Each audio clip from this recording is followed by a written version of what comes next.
Le 17 mars 2025 a présenté un tableau complexe de tensions internationales, d'incidents tragiques et de propositions stimulantes. Des affrontements diplomatiques aux conflits persistants en Ukraine, les événements de la journée ont souligné les défis multiformes auxquels le monde est confronté. Ce rapport explore les principaux développements, en fournissant des éclairages sur leurs implications potentielles. L'actualité a été dominée par l'escalade des tensions entre la France et l'Algérie, suite au refus de l'Algérie d'accepter une liste de ressortissants algériens devant être expulsés de France. Pendant ce temps, la guerre entre la Russie et l'Ukraine continue de projeter une ombre pesante, même si des lueurs d'espoir sont apparues sous la forme de pourparlers de paix potentiels. Plus près de chez nous, un tragique accident militaire près d'Arras a coûté la vie à 2 soldats, assombrissant les événements de la journée. Par ailleurs, l'évacuation de la Gaîté Lyrique à Paris a suscité des inquiétudes, tandis que la suggestion d'un député européen de restituer la Statue de la Liberté à la France a déclenché un débat. Enfin, les témoignages de nouveaux retraités en France ont offert un aperçu des réalités sociales et économiques auxquelles est confronté ce segment croissant de la population. Les relations entre la France et l'Algérie ont atteint un nouveau point bas suite au rejet par l'Algérie d'une liste de ses ressortissants devant être expulsés de France. Le ministre français de l'Intérieur, Bruno Retailleau, a réagi rapidement en annonçant des représailles graduelles contre l'Algérie. Cette mesure de rétorsion comprend la suspension d'un accord d'exemption de visa pour 2007 titulaires de passeports diplomatiques algériens. L'accord, signé lors d'une période de rapprochement entre les deux pays, a été une pierre angulaire de leurs relations diplomatiques. La liste des expulsions, selon les autorités françaises, comprenait des individus considérés comme présentant des risques pour la sécurité ou impliqués dans des activités criminelles. Le refus de l'Algérie de coopérer a été perçu par certains en France comme un signe de détérioration des relations et un manque d'engagement à répondre aux préoccupations en matière de sécurité. La situation reste incertaine, les deux parties adoptant des positions de plus en plus intransigeantes. Le risque d'une nouvelle escalade reste une préoccupation, jetant une ombre sur l'avenir des relations franco-algériennes. Le conflit en cours en Ukraine continue de dominer la scène internationale, avec un mélange de développement prometteur et de sombres réalités qui façonnent le récit. Un appel téléphonique prévu entre le président russe Vladimir Poutine et l'ancien président américain Donald Trump, qui a refait surface en tant que médiateur potentiel, a alimenté les spéculations sur une éventuelle percée dans les négociations de paix. L'évocation par Trump de discussions concernant le partage de certains actifs, notamment des terres et des centrales de production d'énergie, a suscité des interrogations et des débats sur d'éventuelles concessions. La Maison-Blanche, cependant, est restée discrète sur les détails de tout accord potentiel. Malgré ses efforts diplomatiques, la situation sur le terrain reste volatile. Les informations faisant état de combats continus, en particulier dans les régions du sud de l'Ukraine, rappellent brutalement le coût humain de ce conflit prolongé. La communauté internationale continue de lutter contre la crise humanitaire, fournissant aide et soutien aux millions de personnes touchées par la guerre.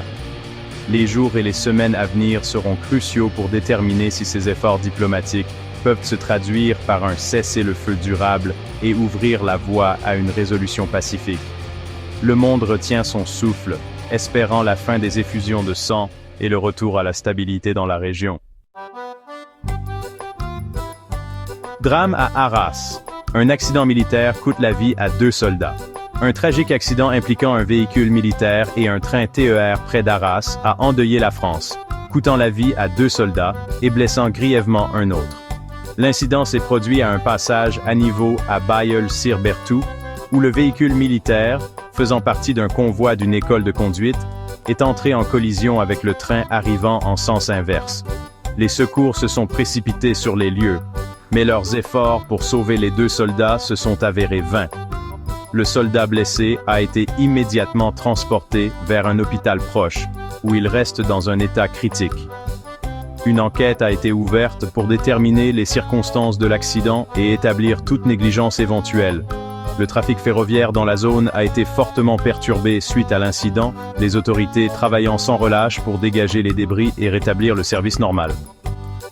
L'accident a provoqué une onde de choc dans la communauté locale et dans le pays, suscitant une vague de chagrin et de soutien aux victimes et à leurs familles. Le ministère des Armées a exprimé ses condoléances et promis une coopération totale avec l'enquête en cours. Cet incident rappelle cruellement les risques liés au service militaire et la fragilité de la vie. Évacuation de la Gaîté Lyrique, en attente de détails. Un événement préoccupant s'est produit plus tôt dans la journée. La Gaîté Lyrique, un centre culturel renommé au cœur de Paris, a été évacué suite à une menace de sécurité non précisée. Les détails restent rares, mais la préfecture de police de Paris a confirmé l'évacuation par mesure de précaution. La nature de la menace de sécurité reste floue, les autorités n'ayant pas encore publié de communiqué officiel. Les spéculations vont bon train, des rapports non confirmés suggérant une possible alerte à la bombe ou une faille de sécurité. Cependant, il est essentiel d'attendre une confirmation officielle avant de tirer des conclusions. La Gaîté Lyrique, installée dans un ancien théâtre, est un lieu populaire pour les arts et la culture numérique, accueillant des expositions, des concerts et des ateliers. L'évacuation a perturbé les événements programmés et laisse beaucoup de personnes s'interroger sur l'impact potentiel sur les activités du centre. Pendant que les autorités continuent d'enquêter sur l'incident, le public est invité à rester calme et à se fier aux sources officielles pour les mises à jour. La sûreté et la sécurité du public restent primordiales, et toutes les mesures nécessaires sont prises pour gérer la situation. Un appel au rapatriement. La Statue de la Liberté suscite le débat. Une proposition plutôt inhabituelle d'un député européen a déclenché un débat sur le patrimoine culturel et les artefacts historiques. Le parlementaire, dont l'identité n'a pas été révélée, a suggéré que les États-Unis devraient envisager de restituer la Statue de la Liberté à la France. La suggestion, faite lors d'une session consacrée aux échanges culturels entre l'Europe et les États-Unis, a suscité des réactions mitigées. Alors que certains la considèrent comme un appel légitime au rapatriement d'un symbole culturel important, d'autres la perçoivent comme une déclaration provocatrice avec peu de chances de se concrétiser. La Statue de la Liberté, un cadeau de la France aux États-Unis à la fin du 19e siècle, est devenue un symbole durable de liberté et de démocratie pour les deux nations. Son statut emblématique dans la culture américaine rend peu probable que les États-Unis envisagent une quelconque suggestion de restitution.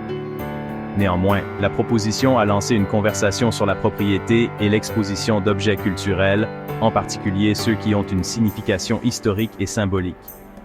Alors que le monde est aux prises avec des questions de colonialisme et d'appropriation culturelle, de tels débats sont susceptibles de devenir plus fréquents et plus nuancés.